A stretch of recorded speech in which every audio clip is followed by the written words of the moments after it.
কেউ একজন বলেছিল, জীবনে স্বাদ উপভোগ করতে হলে কম্পাসের মতো করুন, ঘড়ির কাঁটার মতো নয়। তো সত্যি পিছন দিকে তাকাইলে এখন হচ্ছে লালমনিরহাট পিছনে ছেড়ে আসতেছে আর কি, খুব খারাপ লাগতেছে। এখন ব্যস্ততার শহর ঢাকায় যাওয়া লাগতেছে ব্যস্ততার কারণেই আর কি। এই তো সেদিন লালমনিরহাট এসেছিলাম, আজ চলে যাচ্ছি।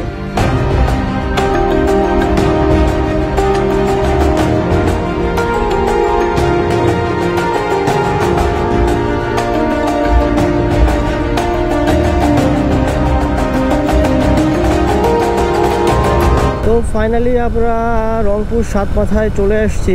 এই 80 গাড়ি করে কি, হ্যাঁ পারও হয় না তাড়াতাড়ি। যাই হোক, লালমনিরহাটটা তো খালি কোনো মতে পার করলাম, যে দেরি হয়ে গেছে বাসা থেকে বের হইতে। আমরা সাতমাথায় চলে আসছি। আমরা এখন যাব আপনার হচ্ছে মডার্ন থেকে আমাদের মেইন জার্নিটা আর কি শুরু হবে। তো রাস্তাঘাট অনেক ভালো লাগতেছে চালায়, ঠিক আছে, পরিষ্কার, আবহাওয়াটা অনেক ঠান্ডা, আর ভিড়ভাড় জ্যাম তেমন শুরু হয়নি, শুরু হবে, দেরি আছে। আগে ঢাকার কাছাকাছি ওয়েদারটা তো দেখি তারপরে। সো বগুড়া এখান থেকে হচ্ছে আপনার 101 কিলোমিটার, আর ঢাকা হচ্ছে 295 কিলোমিটার। তো ঢাকা থেকে এখন টোটাল 295 কিলোমিটার দূরে আছি। এখন কি এভাবে বলতে হবে যে ঢাকা আমি আসতেছি, ঢাকা আমি যাচ্ছি, মন থেকে সাড়া দিচ্ছে না আর কি। তো আর যখন লালমনিরহাটে আসছিলাম আর কি, তো খুবই ভালো লাগতেছিল যে ফাইনালি নিজের বাসা যাচ্ছি। বাট এখন যে এমন হয়েছে যে এখন বাসা থেকে চলে যাচ্ছি। তো দেখা হবে লালমনিরহাট আবার কয়েক মাস পর। আপাতত এখন ঢাকা যাই সেফলি, আল্লাহ ভরসা, আল্লাহ যেন সুন্দরভাবে আমাকে পৌঁছায়। তো আমরা এই মাত্র আপনার হচ্ছে আবু সাইদ চত্বর, এই যে এখানে দেখেন যে লেখা আছে যে শহীদ আবু সাইদ চত্বর, দেখছেন? আমি তো নামটা দিছি আর কি, ভাস্কর্য এখনো তৈরি করেনি। তো আবু সাইদ চত্বর থেকে এখন বের হচ্ছে লালমনিরহাট। আমি যখন হচ্ছে সাতমাথায় ছিলাম আর কি, মানে সেই পর্যন্ত মনে হচ্ছে রোদ একবারেই নাই, বুঝছেন? আর এখন দেখেন না, মানে রোদ মানে হচ্ছে লালমনিরহাটে মনে হয় যে বরফ ঢাকা, মানে কেউ চাদর দিয়ে রাখছে। আর হচ্ছে আর আপনার হচ্ছে রংপুরের পর থেকে মনে হয় যে গরম শুরু হয়ে গেল, কি পরিমাণ রোদ উঠছে, বাপরে বাপ। সো আমাদের লালমনিরহাট আসলে অনেক ঠান্ডা, বুঝছেন? আর এখন এই যে শুরু হলো গরম। সো হাইওয়েতে উঠছি, এখন সুন্দরভাবে দেখে শুনে টানে যাব আর কি। হ্যাঁ, আপনাদের সাথে রাস্তায় কথা হচ্ছে। তো আপনাদেরকে একটা জিনিস দেখানোর জন্য দাঁড়াইছি আর কি। ওই যে দূরে দেখা যাচ্ছে একটা ফ্লাইওভারের ওই সাইডে বৃষ্টি হচ্ছে, মানে ঝুমায় বৃষ্টি, বুঝছেন? আর এই দিকে একদম বৃষ্টি নাই। মানে আমার কপালটা যে এত ভালো, ওই যে মানে খুবই বৃষ্টি হয়েছে। আমি যখন রাস্তা পার হবো দিন আপনাদেরকে দেখাবো। আর দেখানো হলো না যে ওই সাইডে বৃষ্টি হচ্ছিল, বুঝছেন? তার আগে আমি হচ্ছে এখানে দাঁড়ায় থাকতে থাকতে এইদিকেও বৃষ্টি চলে আসছে। তো এখন বৃষ্টি চলতেছে, একটু দাঁড়ায় আছি।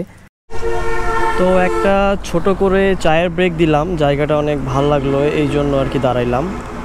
আর এই যে আমার গাড়ি, ছোট্ট একটা ব্যাগ নিছি, বিবাহিত মানুষের একটা ব্যাগ থাকেই, কোনো কিছু প্রয়োজনীয় জিনিসপত্র কোনো মতে বাঁধে রাখছি।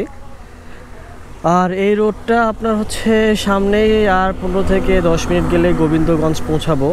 একটু বাতাসের জন্য দাঁড়াইলাম আর কি, একটু ঘুম ঘুম ভাবছিল চোখে, লম্বা রাস্তায় একলা তো এই জন্য। আর এখন চলে যাব আবার সামনে বগুড়া, তারপরে প্রথমে হচ্ছে গোবিন্দগঞ্জ, তারপরে হচ্ছে বগুড়া। তো চলুন যাওয়া যাক। আর এই যে দেখেন গাড়ি বাসা থেকে কি সুন্দর পরিষ্কার করে নিয়ে আসছি, কিন্তু ঢাকা যাইতে যাইতে এটা একবারে নোংরা হয়ে যাবে। তো বর্তমানে আমরা আছি গোবিন্দগঞ্জ, এই এখন গোবিন্দগঞ্জ ক্রস করব। একটু জ্যামের মধ্যে আটকাইছিলাম, বাট এখানে লোকাল বাসগুলা প্যাসেঞ্জার চলতেছে, তো এই জন্য আর কি একটু জ্যাম লাগছে। সো এরপরে আমাদের ডেস্টিনেশন হচ্ছে বগুড়া। আমরা তো বগুড়ায় চলে আসলাম আস্তে আস্তে করে, বাট মনে হচ্ছে বগুড়ার ওয়েলকাম অতটা ভালো না। দেখতে দেখতে আপনার হচ্ছে আকাশ মেঘলা হয়ে গেছে, প্লাস বৃষ্টি পড়তেছে হালকা হালকা। জানি না কতক্ষণ ভিডিও করতে পারবো। যদি আপনার হচ্ছে বৃষ্টিটা না আসে তাহলে কন্টিনিউ চলবে, আর যদি বৃষ্টি আসে তাহলে আমাকে সহ খোপে ঢুকে যাইতে হবে।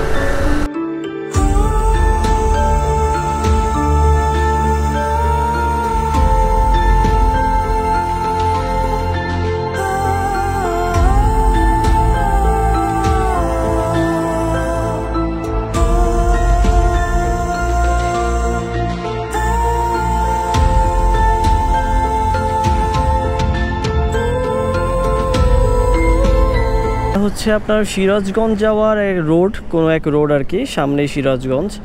তো আমি একটু দাঁড়ালাম এই জায়গাটা দেখার জন্য যে কি সুন্দর লাগতেছে। দেখেন একপাশে এই পাশে আপনার হচ্ছে রোদ, কি সুন্দর সাদা আকাশ, আর হচ্ছে আপনার অন্যদিকে আপনার হচ্ছে কালো মেঘ, মানে ওইদিকে হচ্ছে আপনার শুধু মনে হচ্ছে যে যমুনা সেতুর ওই পারে শুধু বৃষ্টি হচ্ছে ঢাকার এই সাইডে, আর আমাদের হচ্ছে এদিকে বগুড়ার এদিকে দেখেন একদম আকাশ পরিষ্কার। আর বাসগুলা এই রোডটা দেখেন কি সুন্দর, এখান থেকে বাঁকা হয়ে ওইদিকে মোড় হয়েছে, জায়গাটা কত সুন্দর লাগতেছে। বাসগুলা একদম কি স্পিডে যাচ্ছে দেখেন। আর এখানে বেশিক্ষণ দাঁড়া যাবে না, কারণ আপনার হচ্ছে বৃষ্টি চলে আসবে, মানে চরম লেভেলের হচ্ছে মেঘ করছে। তো এখান থেকে এখনই পালাইতে হবে। সামনে ওই যে ওখানে দেখা যাচ্ছে কালো মেঘ, মেবি ওখানে বৃষ্টি হচ্ছে। দেখেন এই যে এখানে কালো মেঘ, মনে হচ্ছে যে মেঘটা পড়তেছে আর কি, এই জায়গায় বৃষ্টি হচ্ছে, মানে দেখা যাচ্ছে যে ওই জায়গায় আর এই জায়গায় বৃষ্টি হচ্ছে, মানে দৃশ্যটা যে এত সুন্দর। আপনাদের সাথে একটা কথা শেয়ার করব, সেটা হচ্ছে বর্তমানে রাস্তার যে পরিবেশ, আপনার হচ্ছে যেভাবে হচ্ছে অ্যাক্সিডেন্ট হচ্ছে আর কি। লাইক সেই দিন হচ্ছে 300 ফিটে হচ্ছে একটা 2টা 4B হচ্ছে একটা কারের সাথে লাগাই দিছে, তো স্পট ডেট হয়েছে তারা। তো বর্তমানে আপনার হচ্ছে রাস্তায় গাড়ি চালাইতে খুবই ভয় লাগে বুঝছেন, মানে আর ফ্যামিলি পার্সন যারা আছে তারা তো হচ্ছে যখন একটা বাইক নিয়ে আপনি বের হবেন, তো তারা খুবই টেনশন করে যে আসলে বাইরে কি হচ্ছে। মনে করেন ধরেন আমি হচ্ছে খুবই সেফলি গাড়ি চালাই, বাট আপনার যখন এই খবরগুলো হচ্ছে টিভিতে প্রচার হয় না, তো তখন হচ্ছে আসলে এটা টেনশনের ব্যাপার।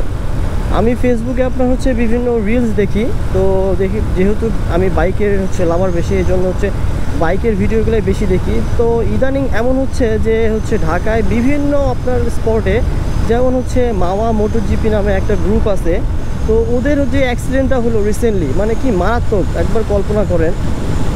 তো এইটাই বলবো আর কি, যে আসলে রাস্তায় গাড়ি চালাইলে আপনার হচ্ছে রেষারেষি না করে খুবই সেফলি গাড়ি চালান, নিজেরই ভালো। আর এইভাবে হচ্ছে টানাটানি করে ছাপড়া, যে কে বলে বাংলা ভাষায় বলে ছাপড়ি আর কি, তো এভাবে গাড়ি টানাটা না টানাই বেটার। তো সবার কাছে রিকোয়েস্ট থাকবে যে সবসময় সুন্দরভাবে গাড়ি চালাবেন, সেফলি গাড়ি চালাবেন, এটা সব থেকে ভালো। এভাবে হচ্ছে কয়েকটা সামান্য ভিউয়ের জন্য হচ্ছে এইভাবে এত খারাপভাবে গাড়ি চালানো, মানে কি আর বলবো, এটা বলার ভাষা নাই আর কি। আমি হচ্ছে যখন বাসা থেকে বাইক নিয়ে বের হলাম না, তো তাদের মুখে জাস্ট একটাই কথা যে সাবধানে গাড়ি চালাবো। তো আসলে আমি কিন্তু সাবধানে গাড়ি চালাই, বাট হচ্ছে দেশের যে পরিস্থিতি, যে সিচুয়েশন, তো এগুলা খুবই বাজে বুঝছেন। আমি যদি আজকে বাইক নাও চালাইতাম, তো আমি যদি খবরে দেখতাম না এরকম পরিবেশ চলতেছে, আমি 10টা ছেলেকে বলতাম যে হচ্ছে তুমি বাইরে বাইক নিয়ে যাও না। তো এই হচ্ছে সিচুয়েশন, মানে খুবই বাজে আর কি। আর এই কালো মেঘের মধ্যে এই এসআর পরিবহনটা দেখেন না, মানে লাল আর সাদা মনে কি ফুটছে, যদি একটু ফ্রন্ট সাইডটা দেখা যেত না, জাস্ট সেই মানে অসাধারণ।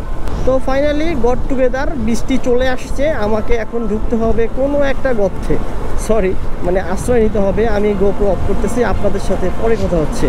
ওয়েদার এনজয় করলাম, এখন বৃষ্টি এনজয় করার কথা বুঝছেন।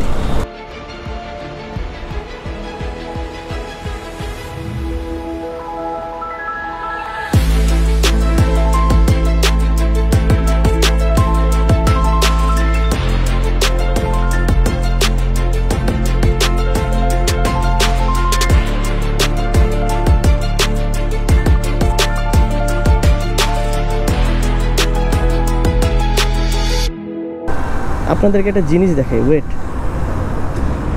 মামা লেবু কত করে? হ্যাঁ 30 টাকা, কম 20 টাকা হয় না? হাফ কেজি দাও, হাফ কেজি দাও। আচ্ছা 15 টাকা নিও, দাও 30 টাকা করো, তাই তোমারটাই থাকুক। তো আপনাদেরকে দেখাচ্ছি যে আপনার হচ্ছে হাফ কেজি হচ্ছে লেবুতে হচ্ছে কয়টা, মানে হাফ কেজি লেবু, হ্যাঁ কতগুলো লেবু পাওয়া যায়। আর আমরা হচ্ছে লালমনিরহাটে বা ঢাকার ভিতরে আপনার একটা লেবু 5 টাকা 60 টাকা 10 টাকা করে কিনি, আর এখানে আপনার হচ্ছে মানে 15 টাকায় হাফ কেজি পাচ্ছেন। এই দেখেন 15 টাকার লেবু কতগুলো উঠছে। এই গাজীপুরে আপনার হচ্ছে মানে কি বলে, আপনার হচ্ছে মানে কেজি দরে বিক্রি করে আর কি। তো গাজীপুরে আপনার হচ্ছে এই লেবুটা খুবই মানে মজাদার বুঝছেন। এমনও যায় যে 10 টাকা কেজি, মানে 10 টাকায় আপনি অনেকগুলো লেবু পাবেন। আর আপনি এই লেবু হচ্ছে ঢাকার ভিতরে কিনবো আপনার হচ্ছে কি বলে এক পিস লেবু হচ্ছে 6 টাকা 60 টাকা, হ্যাঁ 40 টাকা হালা, এমন মানে ওদের তো প্লাস আপনার হচ্ছে মানে মুখের দিকে চাওয়াই যায় না, এতটা খারাপ মানে ব্যবহার করে। আর এই গরমের দিনে হচ্ছে আপনার গাজীপুরে আসবেন, লেবু শরবত খাবেন আর এনজয় করবেন।